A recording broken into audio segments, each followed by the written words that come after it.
श्वेतांबरी ने लिखा है, प्रणाम अनंत श्री, मुझे अब बहुत क्लियर दिखने लगा है कि मैंने अब तक अपनी सारी स्ट्रेंथ, इवन ध्यान की स्ट्रेंथ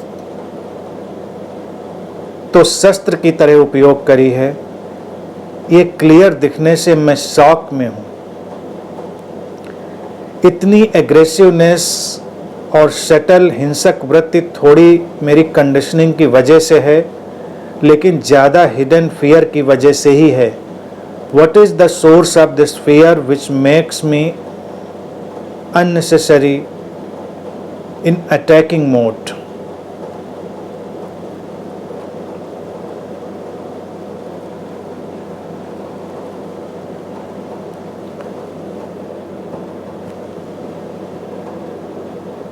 बिल्कुल बात भी सही समझी है कि जो ये अटैकिंग मोड आ जाता है, जो ये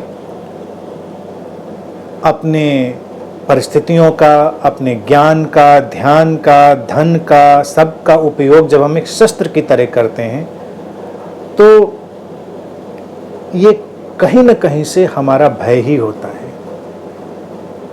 हम असुरक्षित महसूस करते हैं, इसलिए हम उसका उपयोग करते हैं। तो तुमने लिखा है कि तुम शॉक में हो, तो कोई बात नहीं, शॉक्ड रहो, कुछ दिन तक शॉक्ड रहो।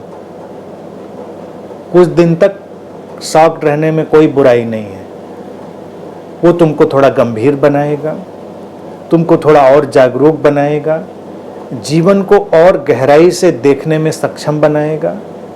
फिर जब तुम्हें दिखाई देगा कि मैंने ये जो जिया वो क्या जिया, जो किया वो क्या किया, वो अंतर्दृष्टि को जन्म देने में सहायक बनेगा। और भय की कोई जरूरत है नहीं।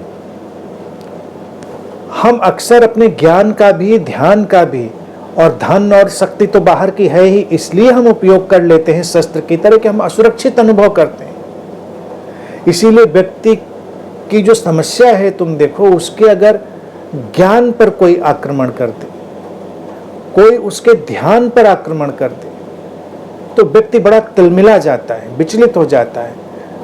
कोई किसी को घूंसा मार दे, थप्पड़ मार दे, तो उतना विचलित नहीं होगा। कोई किसी को मूर्ख कह दे, आदमी तिलमिला जाता है। और तुम अपने को बहुत ध्यानी साधक समझ रहे थे, और कोई तुमको बोल के चला जाए कि तुम बिल्कुल ऐसे ही सोए हुए बेहोश प्राणी हो, धक्का लगता है। को लगता है हम तो जागे हुए बुद्ध हैं, और ये कह के चला गया तुम बेहोश प्राणी हो। धक्का लगता है, क्योंकि हमको अपने को साबित करना था।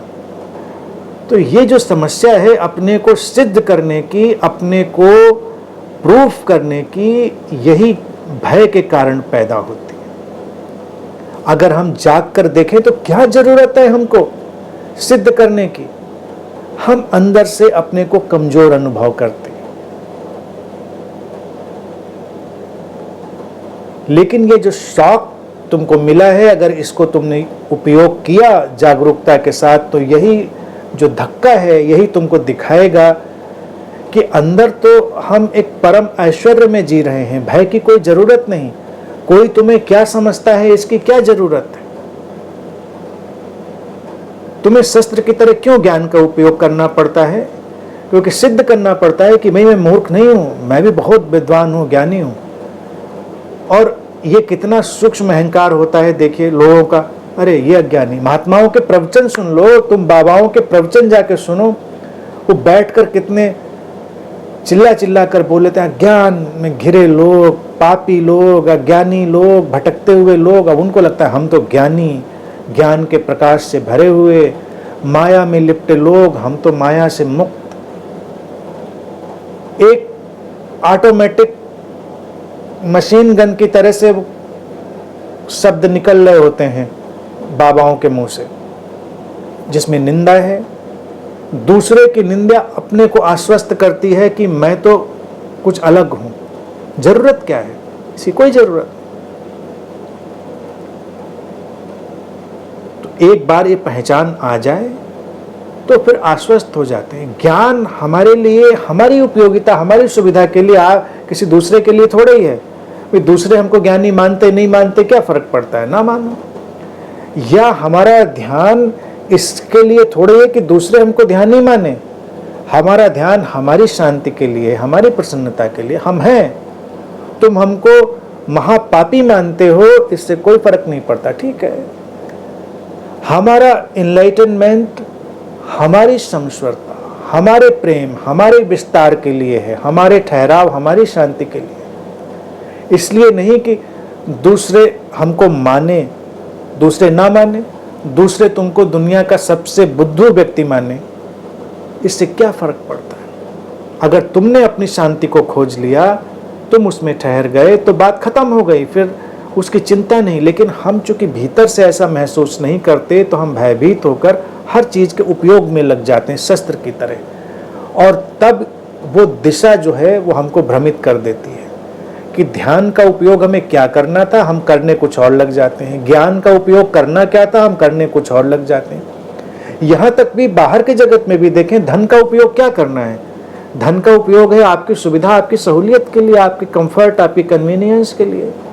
लेकिन धन का उपयोग आप करने लग जाते हैं दूसरों को दिखाने के लिए, दूसरों को नीचा दिखाने के लिए, अपने धन के माध्यम से अपने को कुछ ऊंचा बना लेने। ये सारी जो चीज़ें हैं, ये जड़ताएं, ये मूर्ताएं हम बाहर भी करते हैं, बाहर के जगत में भी और भीतर के जगत में भी करते हैं। बस आप अपने अंदर ठहरिए, किसी की फिक्र छोड़िए, हर फिक्र को बस यूं ही हवाओं में उड़ाते हुए चले जाइए। दूसरों की क्या फिक्र करनी, कोई जरूरत नहीं। तब तुम अस्त्र की तरह उपयोग नहीं करोगे। अस्त्र का उपयोग तभी आता है जब तुम आश्वस्त नहीं होते हो, भयभीत होते हो। कोई पशु भी तभी आक्रामक मुद्रा में आता है जब वो असुरक्षित महसूस करता है। और असुरक्षित हम तभी महसूस करते हैं जब हमको लगता है कि कहीं कुछ कमी है और दूसरा जो सामने है वो हमारी अस्मिता को या हमारे अस्तित्व को नष्ट करने का प्रयास करेगा।